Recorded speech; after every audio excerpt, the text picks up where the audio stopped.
I am super, super excited. Thank you so much for um, logging in, tuning in um, for this broadcast today. I'm really excited. I love doing this kind of thing, sharing information to help sales professionals take their businesses to the next level. And so I'm just giving a few people that they said they were going to be logging on. You could click in. There's a link. You can join in on the link if you want to get on the link. I'm broadcasting simultaneously on Facebook. You can connect with us on Facebook. I'm also broadcasting simultaneously on YouTube. Um, and so I'm going to be starting here momentarily with the information that I plan to share as relates to objection handling. A little bit about myself. My name is Rich Williams. My nickname is Wall Street Williams, Rich Wall Street Williams. And I got that nickname um, years ago. Years ago, I was working um, for a financial annuity company in downtown Bethesda. And um, I walked into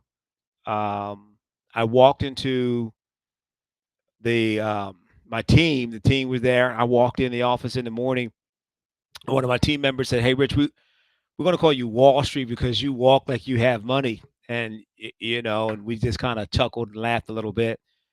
And however, the name stuck. So the name Wall Street has is it stuck. So um, but I want to I want to spend some time today. We're going to talk a little bit about objection handling. I can say from a professional perspective, objection handling, learning how to handle objections, learning how to handle those objections have probably been the single most powerful sales technique or tool um, that I've ever experienced. Learning how to handle that objection. So I'm going to go through some objection handling technique. I'm going to share for those that are interested in the presentation. I'm going to convert it to a PDF, and if you want to get a copy, just comment below. Send me the copy. I mean, the copy. Comment below. Send me a copy, and I'll make sure that you get a copy of um, of the presentation. So this idea of objection handling, learning how to handle objections, right?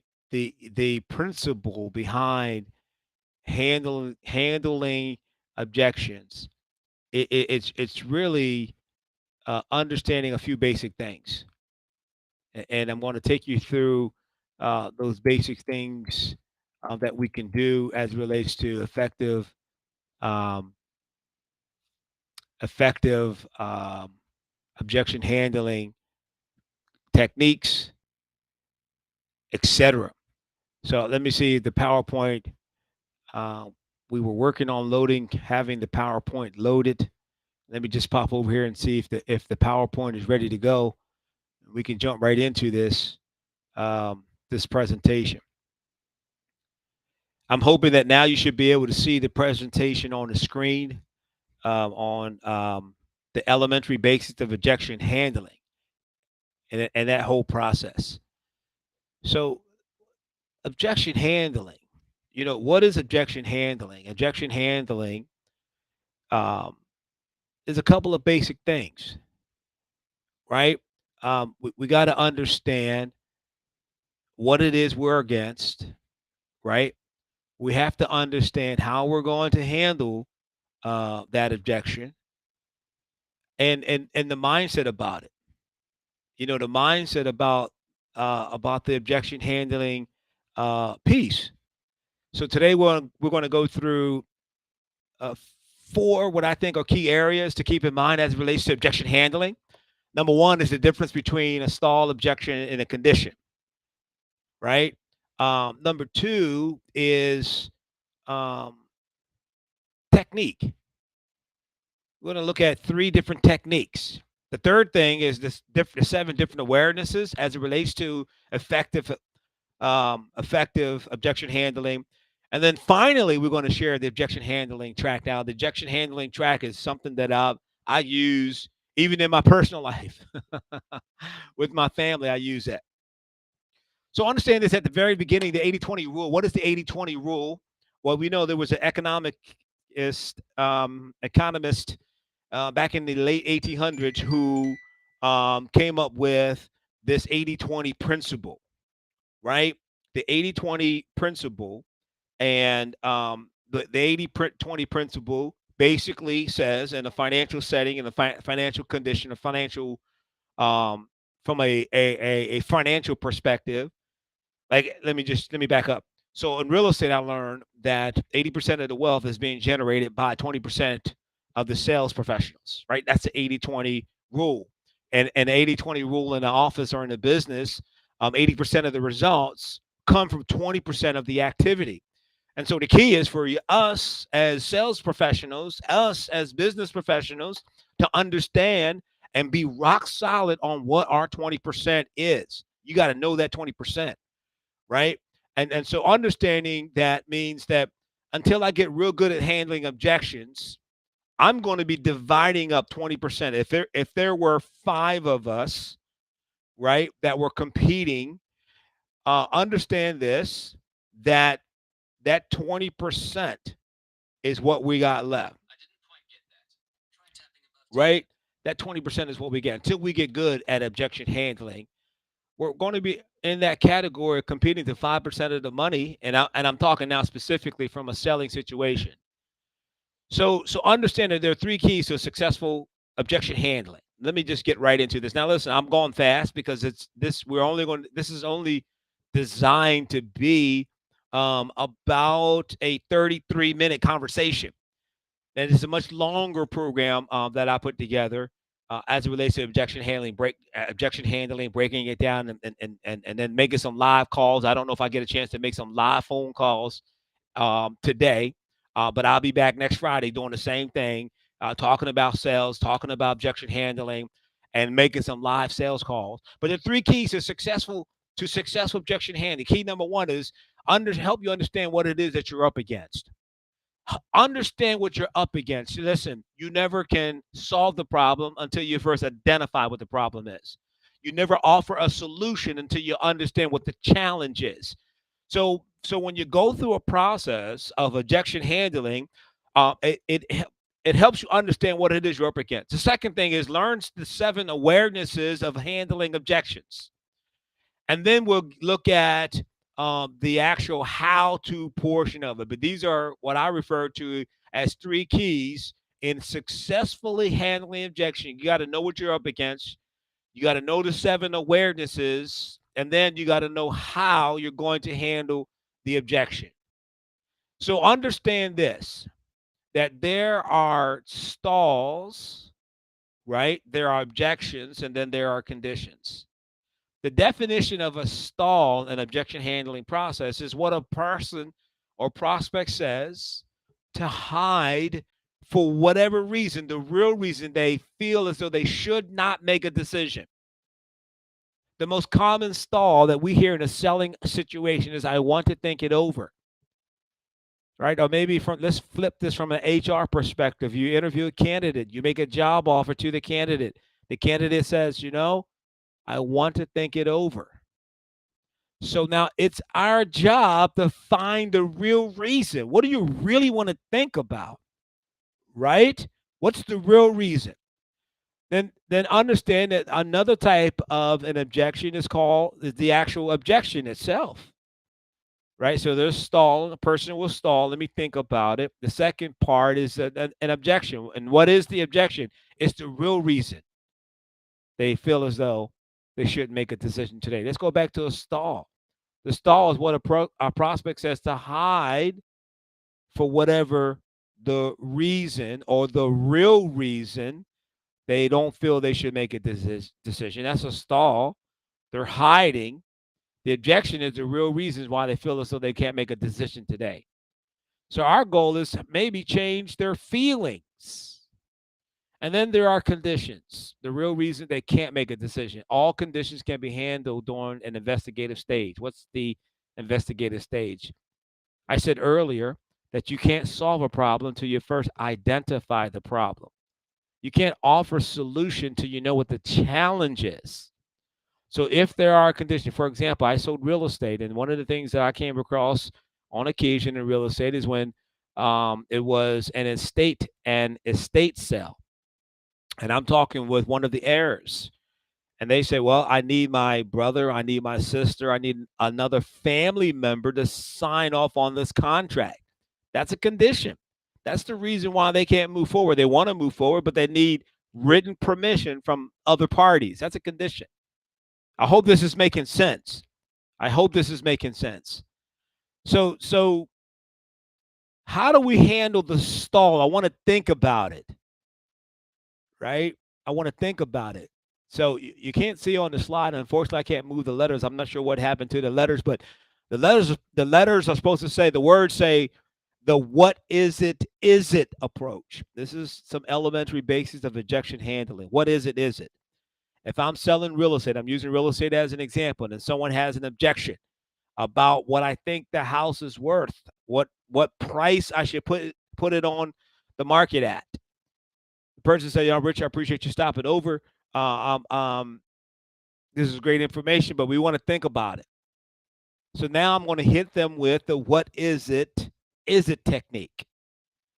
So what is it? Is it the price? That's what I'm going to say to them. What is it? Is it the price? And now you let them answer. They're going to affirm it. No, we think a list price of 500,000 is good.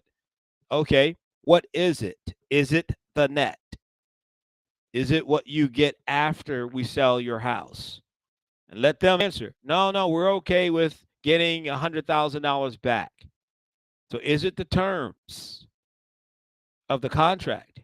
Is it the dates? And this is real bold. I like to ask this question. So is it me? Is it my company, or is it that you're just unsure? But it's the what is it technique. I used an HR example earlier. We're in HR. You make an offer to a candidate. You put together an offer package to the candidate. The candidate said, "I appreciate you taking some time to interview me today. This seemed like a great company. I want to think about it." They didn't want to think about your offer.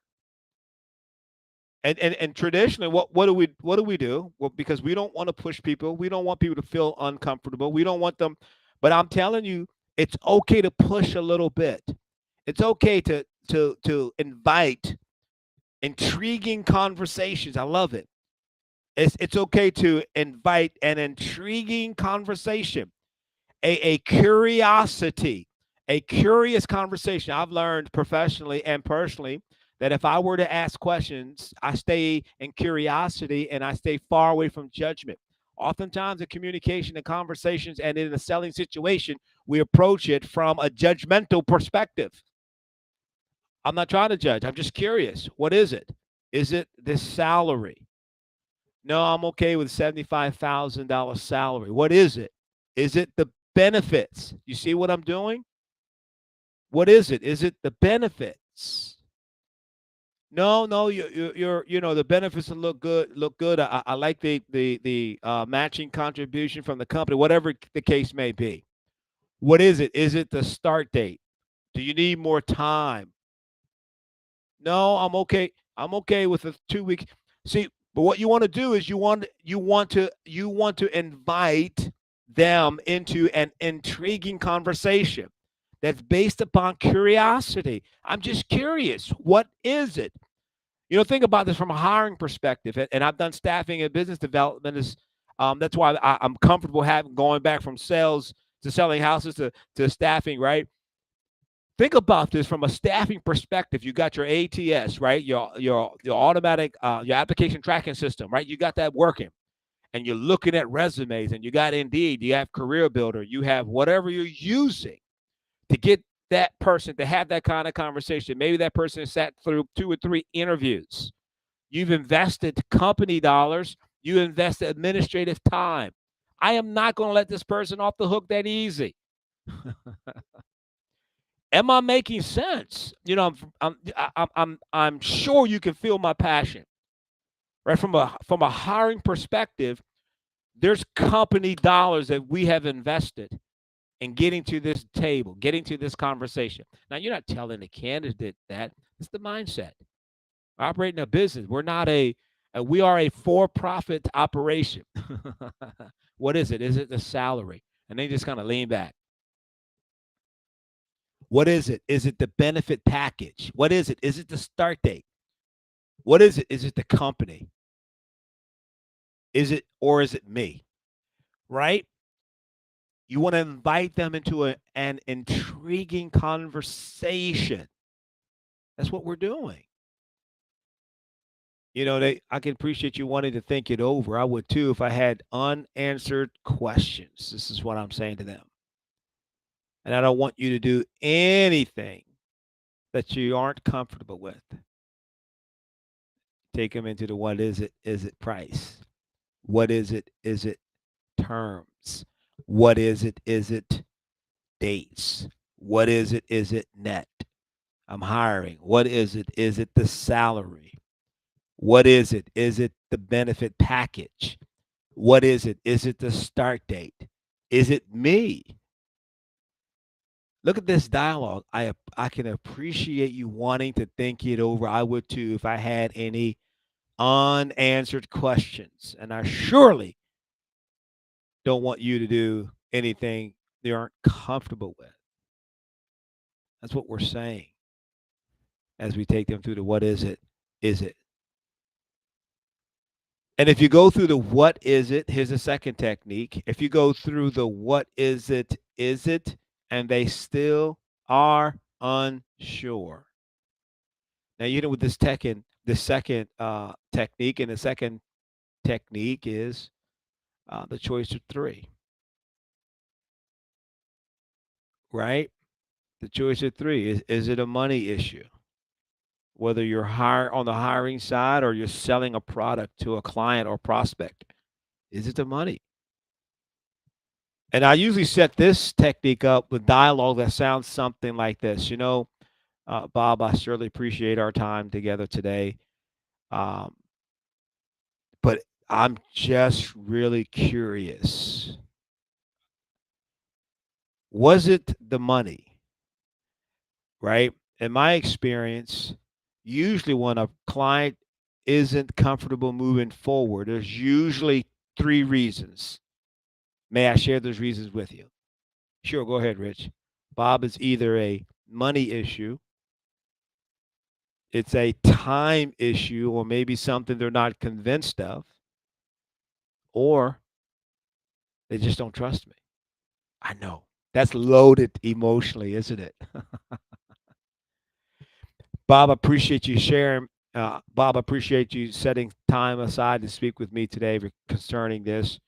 And I got to tell you, Bob, in all the years that I've been doing this, whenever I have a client that's uncomfortable moving forward, is usually one of these three areas.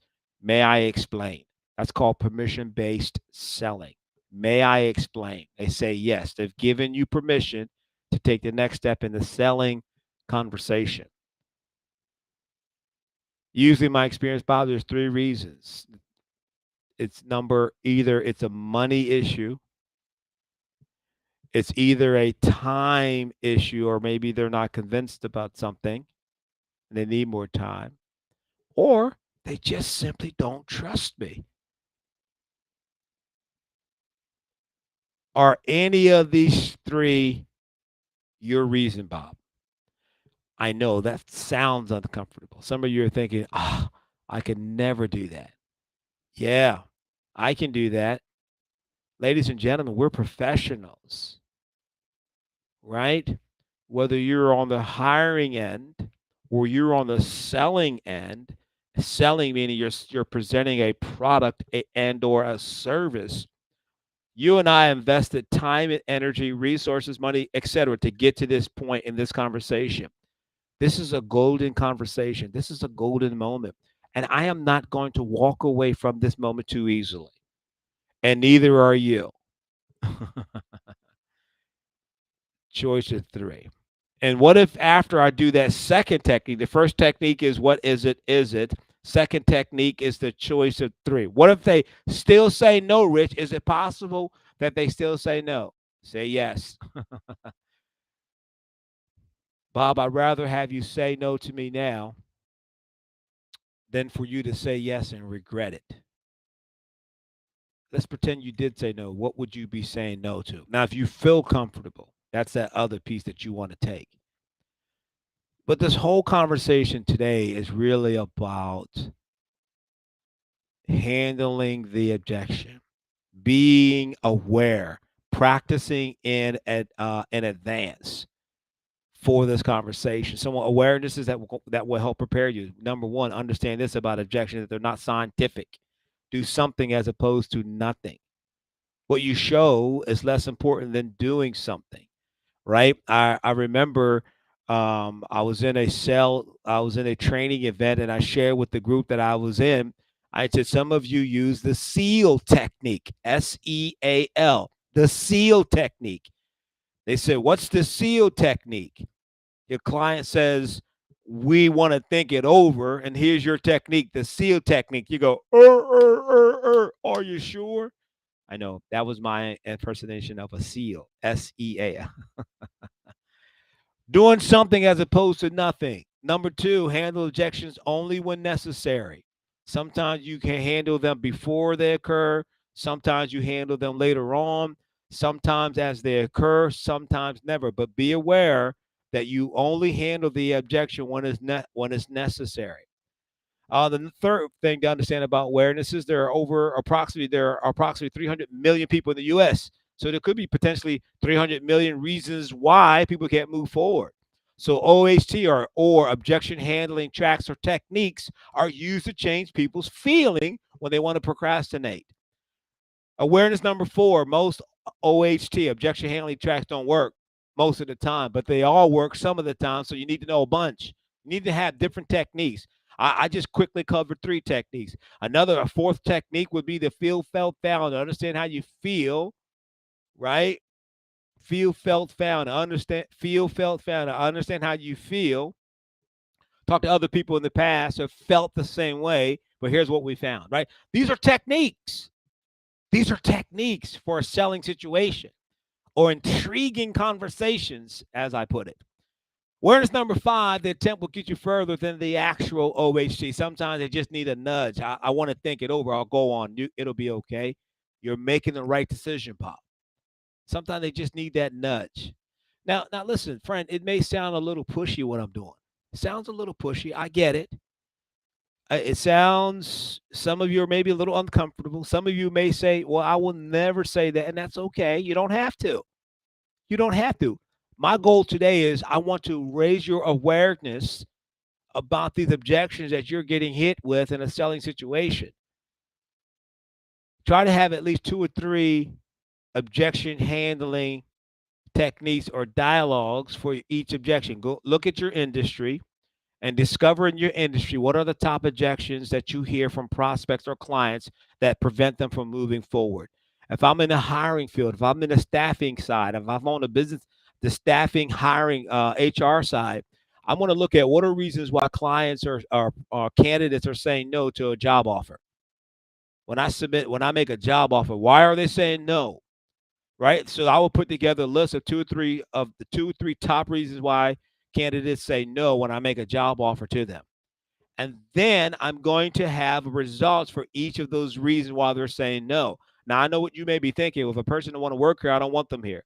Not necessarily true. Sometimes people say no because it's a reflective answer. Sometimes people say no because they want to try to negotiate a higher salary, better benefits, etc. But if you and I don't investigate that or invite them to have an intriguing conversation, we'll never know. Awareness number seven, it's not the OHT that handles the track. It's the track. It's the visual. How do you spell OHT? You got to use a visual. Never say it unless you can say and show it. Never say it unless you can say and show it. Rich, I think it's the price. We don't want to move forward. I think what you're asking to list our house at is lower than what we want to get to it. Certainly understand how you feel, Mr. and Mrs. Seller. I really don't want you to do anything you're not comfortable with and or regret Does that make sense? Yes. May I share something with you that I think will may make the difference? Now I'm gonna show them market analysis. I'm gonna show them what house is similar to theirs, right? As opposed to me just saying, "Oh, okay, are you sure?" and then walking away. That's not going to happen. So here's the track that I wanted to share with you at the end here. We're right up. We're getting close to that um, 33-minute window that I had really anticipated, and I don't see any questions in the chat. I'm looking now. I don't see any questions being typed into the chat at this moment. So here it is. This is the track that I use.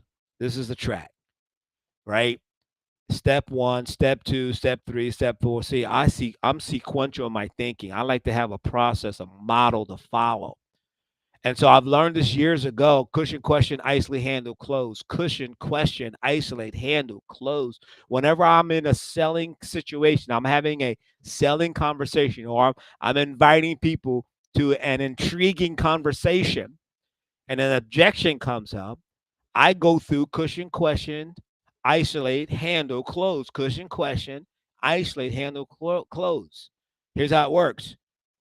So this is what I cushion. The first column is what I call it.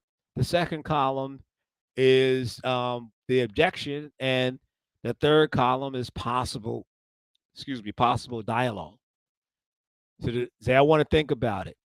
Here's the cushion. Show that you're not going to. The objective is to show them that you're not going to argue. I can appreciate how you feel.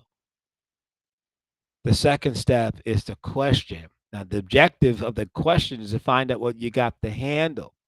So you can't offer a solution till you know what the challenge is. You can't give an answer until you know what the problem is.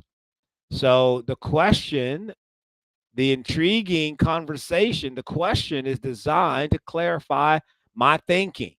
So just to clarify my thinking: who, what, where, when, why. Now you want to use open-ended questions that's going to invite the dialogue.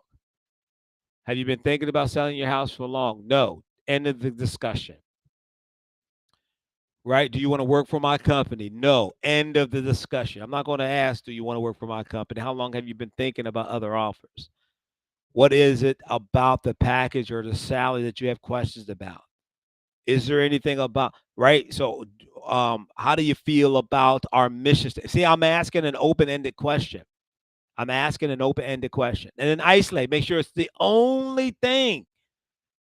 See, I want to isolate, handle, and close, because sometimes it may be a stall and not the actual objection. They could be stalling. So I need to probe a little bit. That's that intriguing conversation. And I hope this is making sense. So I want to isolate. Is that the only thing that's preventing you from making a decision? If I could show you that moving forward can save you time, save you money, would you reconsider? Now, the next step is handle. Now, you got to change your feelings, right? Change the way they feel. Change your feeling. How do you change your feeling? You tell them and you show them. Some people are audio, some people are visual, some people are kinesthetic. They need to touch it. So some people need to see pie charts and graphs. So you need to incorporate all of that in the handle stage. Never tell them anything unless you can tell them and show them. Let me show you something I think will make the difference. It's a dialogue. And then finally, you want to close it. You want to get a decision, get a yes, get a no, but get a decision. That makes all the difference in the world, doesn't it? You ready to move forward? No. That makes all the difference in the world, doesn't it? Yes. Okay, so let's get started. Right here, page one is the right. So this is the progression. This is where we're going. This is how we're going to get there. That objection handling track. Objection handling track. That's where we're going. That's how we're going to get there. So I'm hoping that what I shared with you today, you found value in it. I plan to do more little tips and techniques like this and post them here. I'm going to be on LinkedIn. You can follow what I'm doing on Momentum on my Facebook page at Momentum 100X. You can subscribe on YouTube, Momentum 100X.